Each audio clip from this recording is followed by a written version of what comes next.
না, মানে বলছি কি, নর্মাল পিপুলরা কি করে, লিপস্টিক শুধু ঠোঁটে লাগায়, আর আমরা কি করি, আমি শুধু নয় আমার মতন পাবলিকেরা কি করে, লিপস্টিকের ঠোঁটে তো লাগায়, যেহেতু তার নাম লিপস্টিক।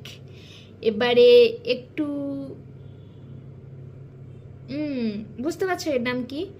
এর নাম হচ্ছে ব্লাশ। ব্লাশ করার জন্য লাগায়। আর কি করে, এখানে মাস্কারা, মাস্কারা না, আমি একটু মেকআপে কাঁচা আছি তাই নামটা ভুলে গেলাম। আইডিয়া, এর নাম আই শ্যাডো, তাই তো, আই শ্যাডো হিসেবে লাগায়।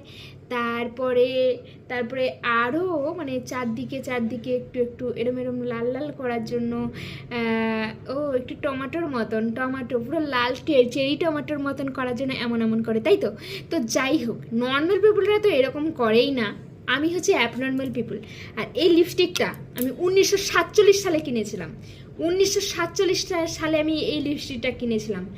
আজও পর্যন্ত এই লিপস্টিকটাকে আমি চালাচ্ছি, বুঝলে। তোমরা কি করেছো? তোমাদের মনে হয় তো প্রতি সপ্তাহে সপ্তাহে লিপস্টিক যায়, যা বুঝি না, প্রতি সপ্তাহে সপ্তাহে লিপস্টিক যায়, তাই তো। আমি কিন্তু 1947 সালে লিপস্টিক কিনেছিলাম, বুঝলে। লিপস্টিক আমি এইভাবে লাগাই, তবুও আমার কিন্তু শেষ হয়নি, এতখানি আছে। দেখতে পেয়েছো? দেখতে পেয়েছো? তোমাদের তো অনেক প্রচুর টাকা, এই জন্য লিপস্টিক অল্পতেই চলে যায়।